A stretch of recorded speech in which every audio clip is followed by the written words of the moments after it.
Dalam sejarah panjang peradaban manusia, tidak banyak pemimpin yang meninggalkan jejak abadi. Namun dalam sejarah Islam, ada nama-nama besar yang kepemimpinannya menjadi cahaya bagi umat sepanjang zaman. Mereka bukan sekadar penguasa, tetapi penuntun jiwa, penggerak keadilan, dan teladan bagi seluruh umat manusia. Mereka adalah Abu Bakar Ash-Shiddiq, Umar bin Khattab, Utsman bin Affan, Ali bin Abi Thalib, dan Umar bin Abdul Aziz. Dari mereka, kita belajar bahwa kekuasaan bukanlah tujuan, tetapi amanah, dan bahwa kemajuan bangsa tidak lahir dari kekuatan senjata, tetapi dari kekuatan akhlak dan keadilan. Abu Bakar Ash-Shiddiq, pemimpin di masa ujian. Abu Bakar memimpin di saat paling genting dalam sejarah Islam. Rasulullah baru wafat, sebagian umat mulai goyah, dan ancaman dari luar berdatangan. Tapi dengan keteguhan iman, Abu Bakar menegakkan kembali fondasi yang hampir runtuh. Ia berjuang agar umat tidak tercerai-berai, bahkan rela berperang melawan kemurtadan untuk menjaga keutuhan Islam. Namun di balik ketegasannya, ia memiliki hati yang lembut dan penuh kasih kepada rakyatnya. Ia memimpin dengan prinsip bahwa kepemimpinan adalah tanggung jawab, bukan kehormatan. Dari Abu Bakar, kita belajar bahwa ketika bangsa dilanda krisis, yang dibutuhkan bukan banyak bicara, tapi pemimpin yang berani mengambil keputusan sulit demi kebenaran. Bahwa stabilitas sebuah negara hanya akan tegak jika fondasinya adalah kejujuran, iman, dan kesetiaan terhadap nilai-nilai luhur. Umar bin Khattab, keadilan sebagai pilar peradaban. Setelah Abu Bakar wafat, tongkat kepemimpinan berpindah ke tangan Umar bin Khattab, sosok yang tegas, disiplin, dan adil. Di masanya, wilayah Islam meluas dari Persia hingga Mesir. Tapi yang lebih penting dari itu, Umar menanamkan sistem pemerintahan yang berlandaskan keadilan sosial. Ia mengatur administrasi negara, membuat catatan penduduk, membentuk Baitul Mal, hingga menegakkan hukum tanpa pandang bulu. Bahkan jika anaknya sendiri bersalah, ia akan menjatuhkan hukuman yang sama. Ia berkata, "Seandainya seekor keledai tersandung di Irak, aku takut Allah akan menanyakan, mengapa aku tidak memperbaiki jalannya." Begitulah Umar, pemimpin yang merasa bertanggung jawab atas sekecil apapun penderitaan rakyatnya. Dari Umar kita belajar bahwa kekuatan bangsa bukan hanya di tentara dan ekonomi, tetapi di keadilan hukum dan ketegasan moral pemimpinnya. Ketika hukum bisa dibeli, bangsa akan hancur. Tapi ketika keadilan ditegakkan, rakyat akan percaya dan bersatu. Utsman bin Affan, ekonomi sebagai tulang punggung umat. Berbeda dengan Umar, Utsman memimpin dengan kelembutan dan kedermawanan. Ia bukan pemimpin militer, tapi seorang dermawan besar yang membangun fondasi ekonomi umat. Di masa Utsman, umat Islam menikmati kemakmuran luar biasa. Ia memperluas wilayah dagang, mengembangkan pelabuhan, dan mengatur pengelolaan keuangan negara secara rapi. Ia juga memerintahkan pengumpulan dan penyatuan mushaf Al-Quran agar umat tidak berselisih.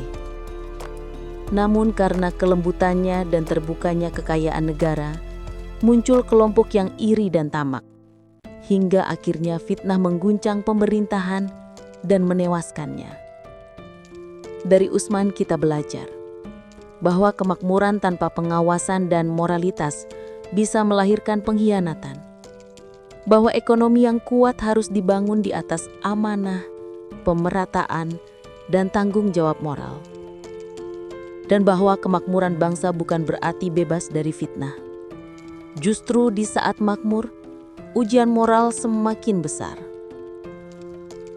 Ali bin Abi Thalib, pemimpin di tengah fitnah dan perpecahan. Ketika kepemimpinan jatuh ke tangan Ali, umat Islam sedang terpecah oleh fitnah. Ia memimpin di masa paling sulit ketika darah sesama muslim mulai tertumpah karena ambisi jabatan dan harta. Namun Ali tetap teguh memegang prinsip keadilan. Ia menolak menggunakan kekerasan berlebihan.